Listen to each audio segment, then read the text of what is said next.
Les Transition Talks, c'est un podcast sur la transition écologique au Luxembourg qui vous donne rendez-vous tous les mois pour en découvrir des initiatives inspirantes existant déjà dans le pays.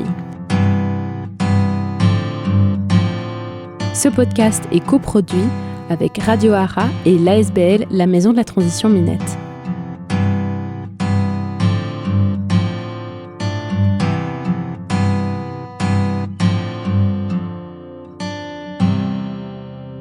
Bonjour, je suis Yasmine et aujourd'hui c'est Delphine Dethier qui est avec nous pour les Transition Talks. Bienvenue Delphine. Merci. Donc aujourd'hui, Delphine est avec nous. Elle est socio-anthropologue de formation et tu es actuellement coordinatrice du CEL, Center for Ecological Learning of Luxembourg. Et auparavant, tu avais été responsable du CITIM, donc le Centre d'information du Tiers-Monde, et tu étais arrivée au Luxembourg en 2016. C'est ça. Donc aujourd'hui, pour les Transition Talks, c'est la première version de ce podcast et on va parler ensemble un peu de la transition écologique au Luxembourg. Donc pour commencer et voir un petit peu le cadre avec toi, je voulais voir un peu avec toi quelle est la situation générale de l'écologie au Luxembourg. Aïe, vaste sujet, on met les pieds dans le plat d'entrée de jeu. Bon, je crois que c'est de notoriété publique maintenant que le Luxembourg a l'empreinte écologique la plus élevée du monde. On se partage la première place avec le Qatar. Le jour du dépassement, c'est-à-dire le jour où on a consommé l'ensemble des ressources dont la planète que la planète arrive à reconstituer en une année, ce serait le 16 février au Luxembourg. Ça veut dire qu'on vit un mois et demi et puis on a déjà consommé l'entièreté des ressources de la planète.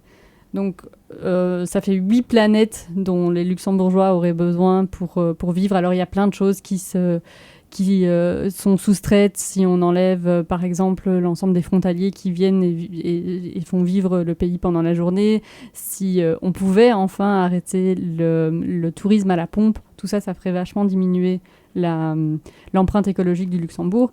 Néanmoins, malgré ça, on serait toujours autour de 4-5 planètes.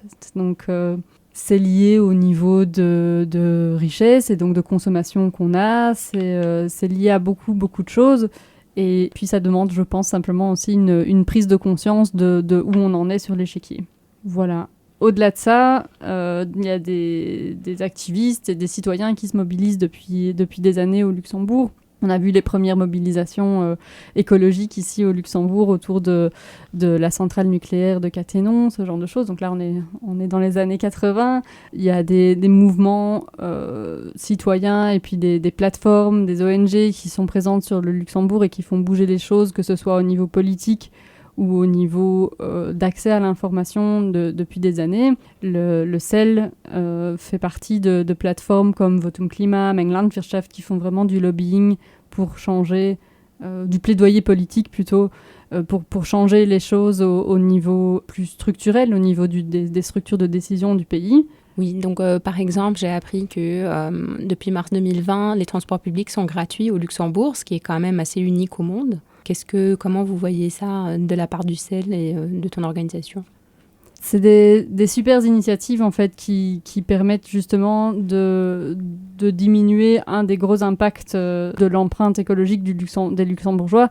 Les transports font partie, c'est un gros pôle et donc effectivement arriver à résorber ça en mettant les transports gratuits, en ayant des moyens de covoiturage, en favorisant les espaces cyclables, les espaces piétons, etc. Bien sûr, c'est plein de super initiatives qui sont mises en place et qui sont effectivement assez uniques au monde. On a la chance de vivre dans un pays qui bouge beaucoup ces derniers temps et je pense que les jeunes, les mobilisations qu'il y a eu ici l'année dernière a aussi fait bouger et a secoué beaucoup l'intérêt des gens pour ces questions écologiques est en train de monter très très fort.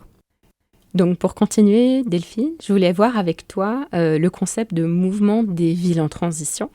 Comment ça existe au Luxembourg, ce mouvement ? Donc il y a un peu plus de 10 ans maintenant, en Angleterre, à Totnes, des gens se sont rassemblés et ont décidé que ça suffisait en fait.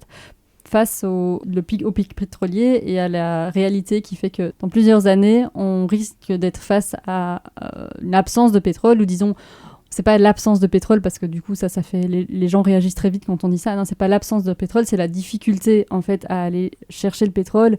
On va bousiller encore plus les nappes phréatiques, on va faire du forage tellement profondément qu'on va abîmer, en fait, tellement la planète, et puis que ça va demander tellement d'énergie à aller chercher qu'en fait, le pétrole qui aujourd'hui coule à flot va doucement... le pétrole pas cher va disparaître. Or, on est dans un monde qui est complètement dépendant de ce pétrole. Et face à ce constat, donc, il y a des gens, il y a donc 13 ans, qui ont décidé de dire ça suffit, il faut qu'on change drastiquement notre façon de vivre, de consommer, pour ne pas être aussi dépendant. C'est comme ça qu'est né le mouvement des villes en transition. Et puis plus ou moins à cette même période, ici au Luxembourg, Cathy Fox et puis d'autres ont mis en place un groupe de réflexion aussi sur ces questions-là, et se sont nourris en fait de ces réflexions-là, ce qui fait que dans la même période, le mouvement s'est nourri, et ici au Luxembourg, on a été parmi les premiers pays à avoir un mouvement de la transition aussi.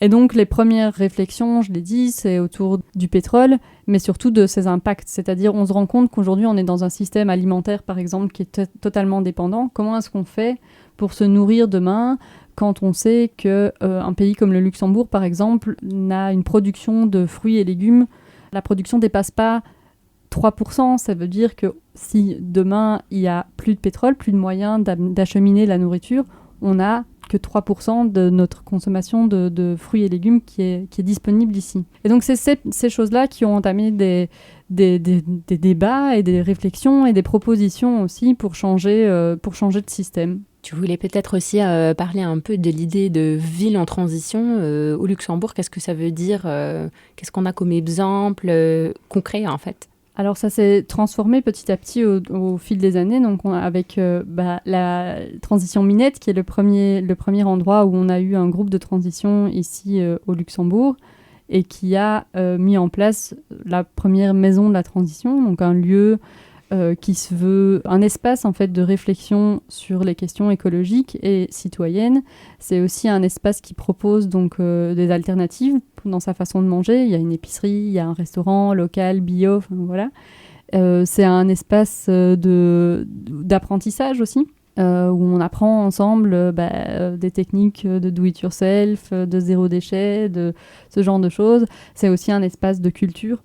C'est un peu tout ça qui transparaît en fait dans le mouvement de la transition, c'est qu'on n'isole pas quelque chose, mais qu'on dit ensemble on peut changer le système, mais il faut qu'on réfléchisse à des solutions qui ne sont pas des solutions individuelles, c'est-à-dire moi si demain je vais acheter chez mon fermier, mais je ne vais pas changer structurellement la façon dont... Je ne vais pas avoir un impact très très grand. Et avec le mouvement de la transition, l'idée c'est vraiment de dire faisons ensemble des structures. Parce qu'aussi, on ne peut pas tous planter son radis, son truc, et aller à la ferme machin, et puis faire ses vêtements, etc. Donc, ça nous demanderait trop de temps. Donc, l'idée, c'est maximisons ça ensemble, faisons-le ensemble, pour que chacun puisse investir le temps qu'il a, 3 heures là, 2 heures ici, pour changer ça. Et donc, en s'investissant dans la coopérative alimentaire, mais aussi dans la coopérative énergétique, je peux changer structurellement les choses, faire des changements qui sont profonds et qui dépassent le niveau individuel pour passer à un niveau collectif. C'est vraiment ça le message dans la transition.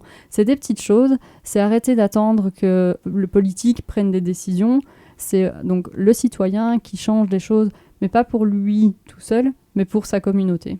Travailler avec la communauté.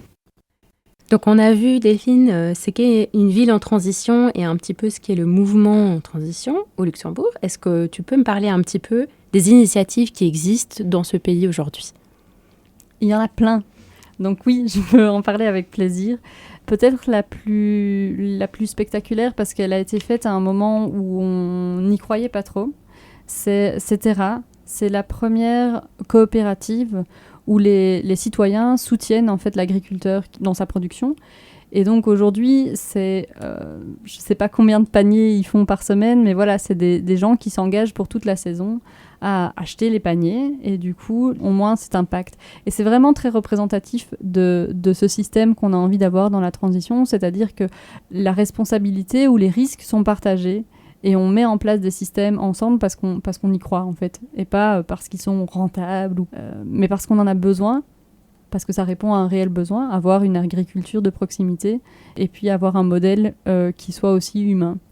Ça, c'est une des premières initiatives qui a vu le jour. Il y a, je l'ai mentionné juste avant, donc Transition Minette, qui est un groupe de personnes qui ont choisi les différentes thématiques qui leur tenaient à cœur. L'alimentation était de nouveau au cœur de leur première discussion et c'est comme ça qu'est née MESA, la maison de la transition. Il y a aussi des coopératives énergétiques. Là, l'idée, c'est de dire on a besoin d'énergie renouvelable. Qu'est-ce qu'on peut faire pour en avoir au Luxembourg ? Je parle d'un moment où c'était absolument pas à l'ordre du jour. Aujourd'hui, on en parle beaucoup, mais la première coopérative énergétique, c'est TM Enercop, donc Transition Minette Enercop, et elle a vu le jour il y a une dizaine d'années. On ne parlait pas des énergies renouvelables à ce moment-là, et on ne parlait certainement pas d'un système de coopérative citoyenne, c'est-à-dire où chacun a une part, une voix, peu importe le nombre de parts qu'il a, c'est une voix, et c'est des décisions qui sont prises collégialement ensemble. Et donc là, aujourd'hui, ils ont une dizaine d'emplacements et puis il y a d'autres coopératives énergétiques qui ont vu le jour dans tout le pays. Je peux vous parler d'Altercop, qui est une épicerie participative et collaborative. Je peux vous parler de l'Earthshift, qui est un projet de bâtiment autarque ici au Luxembourg. Il y a des centaines d'initiatives un petit peu dans le pays et puis il y a un film qui sort le 30 septembre, qui fait un petit peu le tour de toutes ces initiatives, en tout cas de certaines initiatives ici au Luxembourg. Donc je vous invite vraiment les gens à creuser en fonction des thématiques qui leur plaisent. Il y a des initiatives pour le second hand, il y a plein de choses qui se passent ici quand on cherche un petit peu. Où est-ce que les gens peuvent aller voir ce film alors ? Il sera dans les salles, dans tous les cinémas à partir du 30 septembre. Et puis après, nous organiserons une tournée dans les différentes communes à partir de l'hiver. Alors génial, chers auditeurs et auditrices, on vous attend dans les salles fin septembre. Voilà Delphine, comme déjà évoqué au début, tu travailles pour le CEL, Center for Ecological Learning Luxembourg. J'aurais bien voulu que tu me parles un petit peu de cette organisation et que tu nous la présentes un peu. Alors le CEL, Center for Ecological Learning Luxembourg, s'est donné pour mission d'amener cette transition écologique au cœur du débat, d'amener les citoyens à faire ces pas, d'offrir des espaces de discussion, de réflexion, d'apprentissage sur toutes ces questions. On est le hub, la plateforme de la transition ici au Luxembourg, et donc avec ça, on essaie de porter, de soutenir les différents projets de transition au Luxembourg. Aujourd'hui, on est structuré, c'est une ASBL, donc ça a grandi, il y a eu plein de choses. Au tout début, il y avait un seul salarié qui a commencé à faire des jardins communautaires. La première fois qu'il est arrivé dans une commune en disant voilà, on aimerait bien faire des jardins communautaires, c'était à Esch et ici en ville. C'est deux jardins qui sont toujours là d'ailleurs, le jardin de la Pétrus et le jardin à Esch. Et du coup, les autorités de ces deux communes l'ont regardé en disant mais ça va jamais marcher, c'est pas du tout dans la culture, etc. Aujourd'hui, il y a plus de 20 jardins communautaires à travers le pays. Et donc, à la même manière que cet engouement pour la transition et pour les initiatives de transition a grandi, le CEL a grandi aussi. Aujourd'hui, il y a 7 projets salariés. Et je crois qu'on va y revenir petit à petit à travers les différentes émissions qu'on va avoir. Mais donc, il y a Urban Gardening, où il y a Karine qui s'occupe d'implémenter et de soutenir des jardins communautaires à travers tout le pays. Il y a le projet Reconomy qui a une antenne à Esch et à Vils. Et l'idée, là, c'est de soutenir une autre économie. De dire que l'économie est plus au service du capital, mais au service et du bien-être de la planète et du bien-être des gens. Et donc, y a un accompagnement d'entrepreneurs, il y a une recherche de terrain dans les localités pour savoir ce dont les gens ont besoin pour que l'économie autour de ces localités soit en fait l'économie que veulent les gens et pas, quelque chose dont ils auraient absolument pas besoin et qui viendrait créer des besoins inexistants plutôt que de répondre à ceux qui existent. On a le projet Earthshift dont j'ai parlé. C'est une maison autarque qui est construite à Rédange, sur le terrain du lycée. Et donc l'idée là-bas, c'était déjà les premières prémices de l'économie circulaire. Donc on ne jette rien, on réutilise. Elle a été construite avec des pneus, avec des anciens châssis de fenêtres, etc. De manière écologique. Donc l'idée, c'était de la penser avec une empreinte écologique très très faible.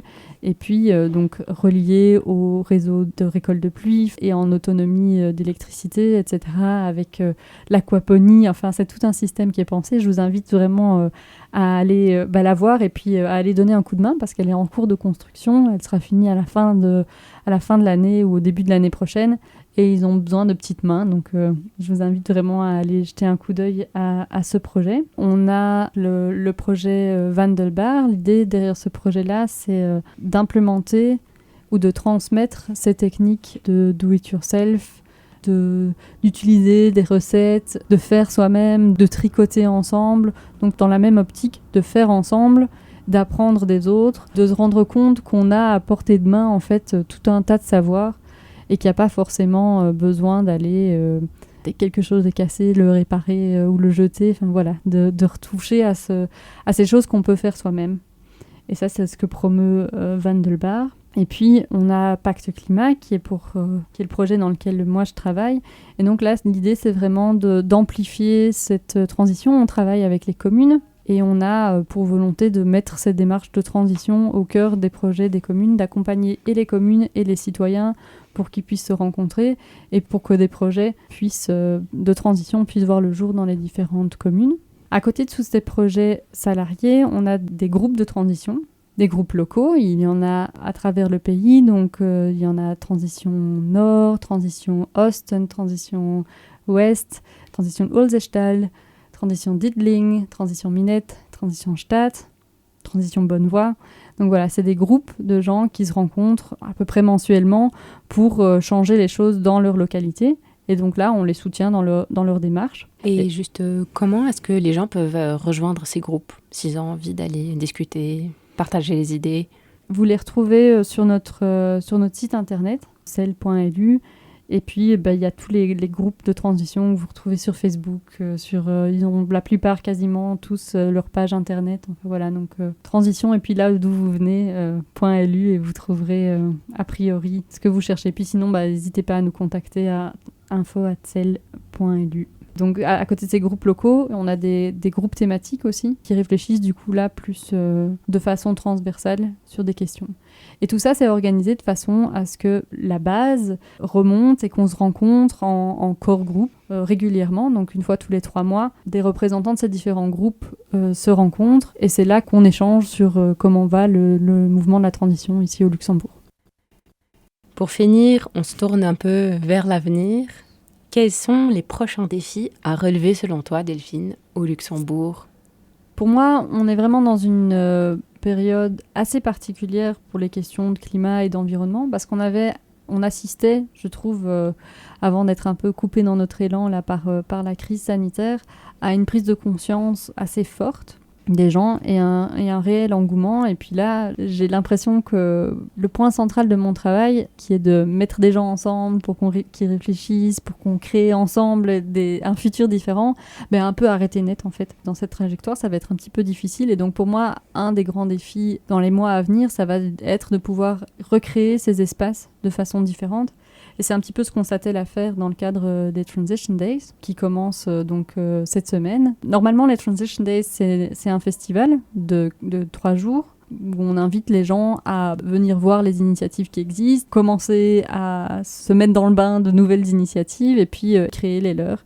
On l'avait fait une première fois il y a 2 ans sur la question de la nourriture. Et cette année, on avait envie de poser la question, donc puisqu'on est face à ce constat qu'il faut 8 planètes au Luxembourg, comment on fait pour vivre ensemble sur une seule et même planète, avec toute cette question de la résilience, d'une certaine justice aussi, parce qu'on voit bien que notre façon de consommer, nous, a un impact énorme, et c'est bien parce qu'il y a des gens au Bangladesh, dans plein de pays d'Afrique, qui consomment moins de 0,3 planètes, que c'est encore possible. Donc voilà, cette idée aussi de justice pour tous, d'être équitable dans notre façon de consommer. Et donc c'est avec cette idée-là en tête qu'on a eu envie de passer à travers la métaphore de la maison dans chacune des pièces. Donc on a réfléchi à comment on allait pouvoir mettre ça en place dans cette période de crise sanitaire. Et donc chaque mois, on propose de réfléchir ensemble à une thématique qui va nous amener jusqu'à l'année prochaine, là où on espère pouvoir faire le festival. Pourquoi c'est important ? Eh bien parce que justement, on a besoin de tous. Et on a besoin de tous, comme je le disais, pas à un seul niveau, pas seulement que chacun change des petites choses dans son coin, dans son quotidien, parce que ça ne va pas nous faire diminuer notre empreinte écologique sur le long terme. On a aussi besoin d'avoir des solutions communes, des solutions collectives. On a besoin qu'on construise ensemble peut-être un autre système monétaire. Ça, c'est des grosses idées, mais qu'on construise, que chaque ville ait son supermarché alternatif. Il y a plein d'idées qui peuvent émerger. Et donc, on a besoin de ce niveau-là. Et puis, on a aussi besoin, comme je le disais, du niveau politique. Et les Transition Days et le mouvement de la transition invitent aussi à ce que les gens aient ce poids face aux politiques et que les politiques prennent en compte cette crise climatique qu'on est en train de vivre et qui ne commencera pas demain et qui a commencé il y a déjà des années. Et on est aussi face à une urgence par rapport à ça. Donc là, c'est vraiment important et sans dramatiser aujourd'hui. Et ça, c'est vraiment le message du mouvement de la transition, c'est de dire on est en capacité, soyons imaginatifs ensemble pour changer ce monde dans lequel on vit. C'est positif, c'est pas un message négatif de il faut vivre reclus sur soi-même, il faut, je sais pas moi, se laver plus qu'une fois par semaine. Donc voilà, le message du mouvement de la transition, c'est vivons ensemble en ayant conscience des ressources de la planète et en ayant conscience que continuer comme ça, c'est aller droit dans le mur, mais qu'on est en capacité d'inverser cette trajectoire dans laquelle on s'enfonce. C'est vital, c'est urgent et c'était déjà hier. Donc j'espère qu'ensemble, on pourra le faire au moins demain. Ensemble, tout est possible. Voilà, chers auditeurs et auditrices, on est toujours avec Delphine Dethier ici à Luxembourg. Et je vous invite à fermer les yeux, à vous détendre où que vous soyez et à vous imaginer l'avenir du Luxembourg. Comment on pourrait ensemble travailler vers une transition écologique inclusive. Moi, quand j'ouvre les yeux et je m'imagine qu'on est en 2030, il y a plein de choses qui ont changé. Je pense que déjà chez moi, dans ma maison, on est en toilette sèche, toute l'eau usée, toutes les eaux de pluie sont récoltées parce qu'on va devoir faire face à des sécheresses de plus en plus grandes et on va avoir besoin de cette eau. Je vois que dans mon frigo, j'ai plus 1000 trucs emballés. D'ailleurs, je ne comprends même pas comment ça a été possible à un moment donné qu'on ait emballé tout ça. Je vois aussi dans la rue des enfants qui jouent, une rue qui est vidée de ses voitures et de ce bruit permanent. Je vois beaucoup moins de temps qu'on passe au boulot et par contre du temps qu'on a à investir justement dans des coopératives, dans des groupes, dans notre communauté, où on fait revivre les vies de village, de petites villes, de quartiers, parce qu'on se rend compte aussi que c'est ça dont on a besoin. De cet échange et de cette richesse dans l'interaction avec les gens. Je vois une façon tout à fait différente de traiter aussi les utopistes de l'écologie, en fait. Parce que tout ce qu'on dit là, c'est pas des choses qui sont si absurdes. Et puis quand vous y réfléchissez, je suis sûre qu'au fond de vous, vous sentez aussi ce besoin en fait de ralentir, de vous investir dans des choses qui ont du sens. Je pense qu'il y a moyen d'y arriver et j'ai le sentiment que le mouvement de la transition, c'est un des moyens pour faire vivre ces idées que vous avez dans la tête. D'abord parce que vous rencontreriez des gens qui les partagent et avec qui ça serait chouette de rêver plutôt que de rêver là où vous êtes là maintenant tout seul, mais de le rêver à plusieurs et puis de le voir être mis sur pied. Moi, là, je vis pour le moment des choses assez incroyables avec pas mal de projets qui aboutissent enfin, puis d'autres aussi qui aboutissent pas, et c'est bien triste, mais je vous ai parlé tout à l'heure d'Altercop. Les journées portes ouvertes d'Altercop, ce sera le 24 octobre, et c'est un projet de longue haleine, donc on sait qu'effectivement, construire ensemble des projets comme ça, des projets qui vont à l'encontre de tout un système le système des supermarchés qui est extrêmement difficile à changer en fait. Ça demande du temps, ça demande de l'investissement, ça demande aussi de se poser et de savoir quelles sont ses valeurs, qu'est-ce qu'on a envie pour soi, pour les autres autour de soi. Puis ça demande de le mettre en place, ça demande du temps, typiquement des heures devant son ordi, et puis ça demande aussi d'aller à la rencontre des producteurs locaux ici. Ça demande vraiment beaucoup de choses, mais quand ça arrive enfin, que c'est plus du rêve, mais que c'est une réalité, là, tous les efforts et tous les engagements qu'on a pris, ça fait tellement du sens, ça remplit tellement de joie, que j'invite vraiment tout le monde à pouvoir vivre ce moment-là. Merci beaucoup Delphine Dethier. On a passé un bon moment ensemble à discuter de la transition écologique au Luxembourg. Je vous invite à aller voir le site web du CEL, donc c'est cel.lu. Vous pouvez aussi aller voir leur page Facebook. Il y a beaucoup de groupes de transition écologique dans tout le Luxembourg, donc rejoignez le groupe qui vous plaît. Wir können heute zu Lützburg eigentlich genug erneuerbare Energie schaffen an allen Domänen für unsere Business zukünftig zu decken. Wenn wir glauben, dass wir weiterhin so Konsum betreiben können und so konsumieren können, wie wir es gerade tun, dann laufen wir einfach gegen eine Wand, weil es geht einfach nicht mehr so weiter. Also wenn man möchte, dass sich etwas ändert, dann muss man sich natürlich auch anders verhalten. Enfim, são esses homens e mulheres que já estão provocando, na verdade, porque essa transformação já está acontecendo e que vão provocar a transformação do mundo para um mundo mais justo e solidário. Together, we can decrease our ecological footprint and brighten our future.